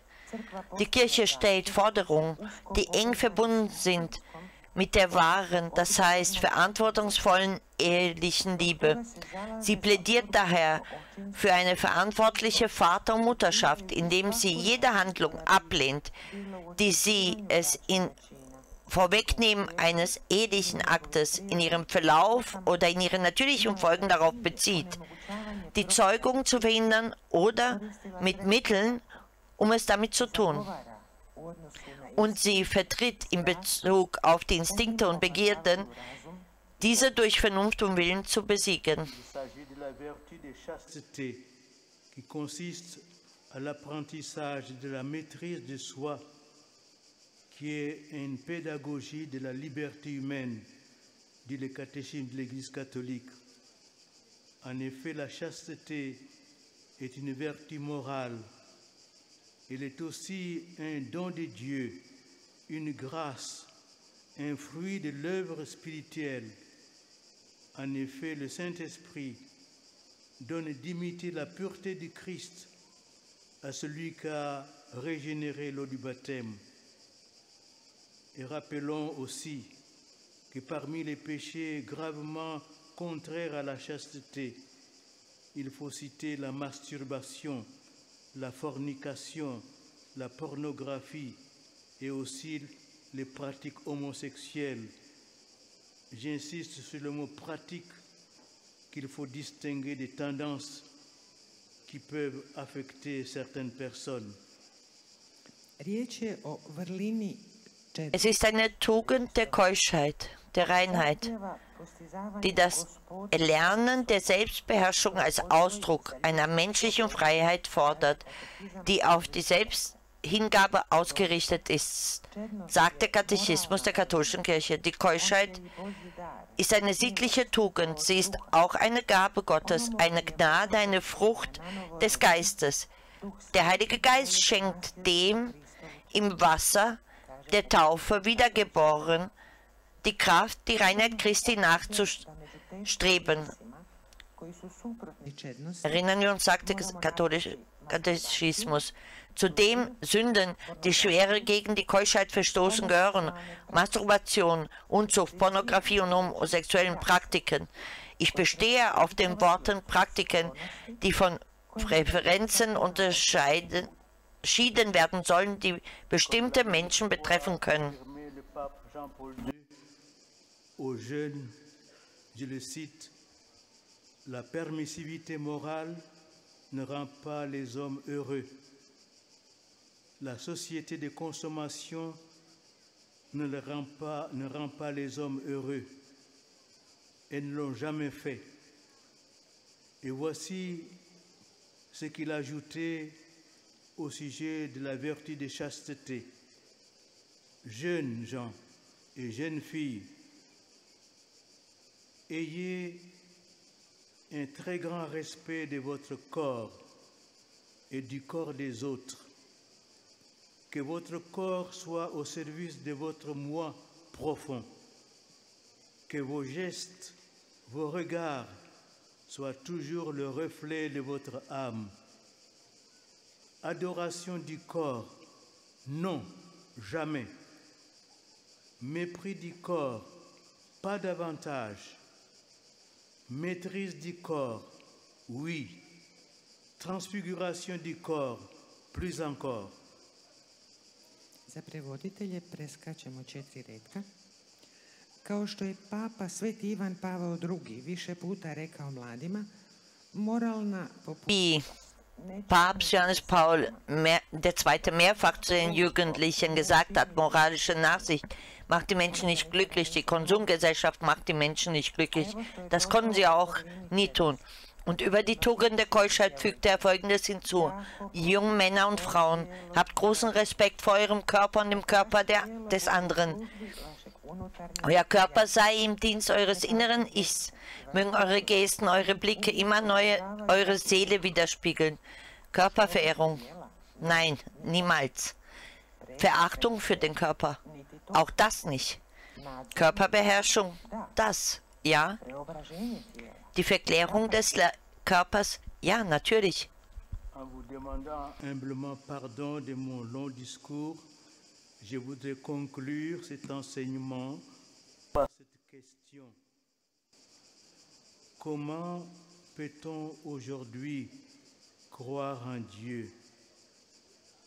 Je vous invite à méditer cette phrase de Saint Augustin.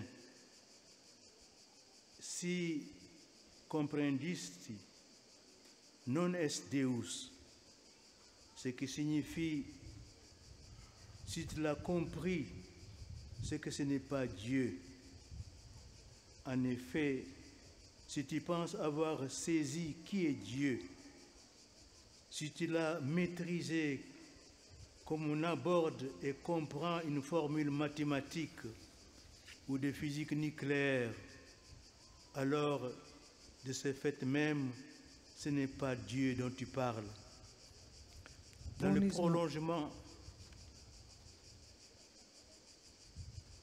prolongement de cette pensée, je voudrais vous lire cette prière qui nous vient d'un grand auteur chrétien du IVe siècle, Saint Grégoire de Nazianze, qui vivait en Cappadoce.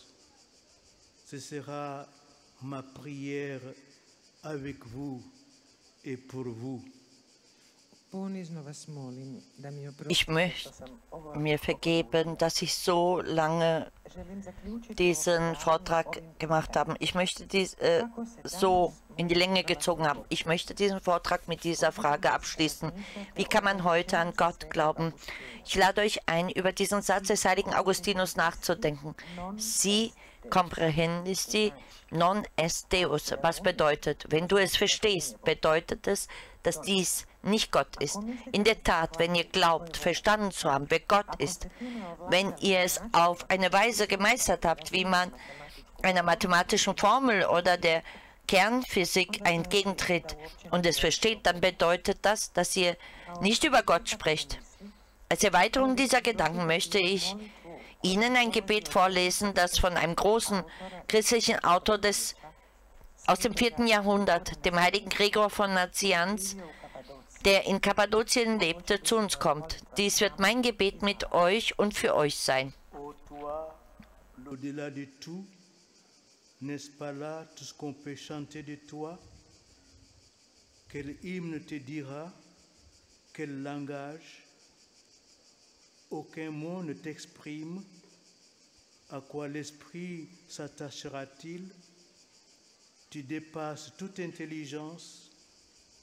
Seul tu es indicible, car tout ce qui se dit est sorti de toi.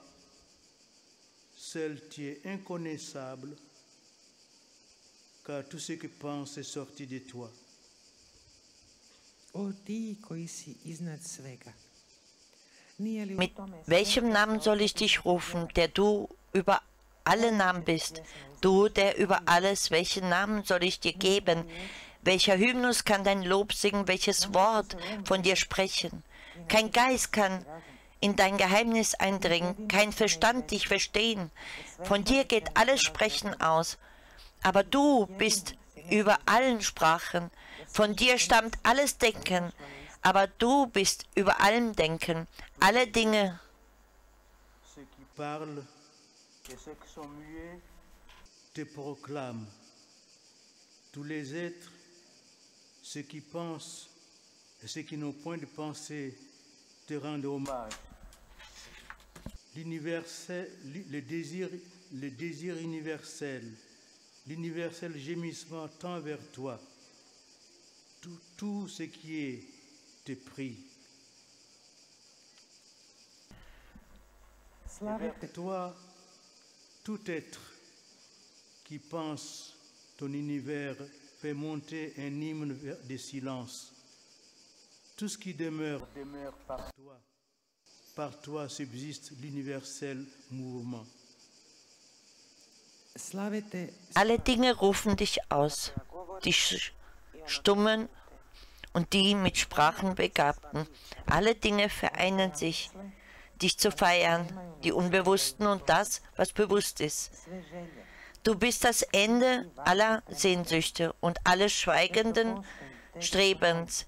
Du bist das Ende allen Seufzens. Alle, die dein Welt zu deuten wissen, vereinen sich, dein Lob zu singen. Du bist beides, alles und nichts, nicht ein Teil, auch nicht das Ganze. Alle Namen werden dir gegeben, und doch kann keiner dich fassen. Tu n'en es aucun. Tu n'es pas un seul être. Tu n'es pas le rassemble. Ti si cilj svih bića. Alle Namen werden dir gegeben, und doch kann keiner dich fassen. Wie soll ich dich also nennen, du, der über allen Namen bist? Tu as tous les noms. Et comment te nommerai-je? Toi le seul qu'on ne peut nommer. Que l'Esprit céleste pourra pénétrer les nuées qui couvrent le ciel même. Prends pitié, ô toi l'au-delà de tout. N'est-ce pas tout ce qu'on peut chanter de toi? Amen. Amen. Zoveš se svim imenima. I kako da te zovem? Wie soll ich dich also nennen, du, der über allen Namen bist? Amen. Koji će nebeski duh moći probiti oblake koji prekrivaju samo nebo? Smiluj se o ti koji si iznad svega. Nije li to sve što se o tebi može pjevati? Amen. Chers jeunes, je vous bénis au nom du Père et du Fils et du Saint-Esprit. Liebe Jugendliche, ich segne euch im Namen des Vaters und des Sohnes und des Heiligen Geistes. Amen.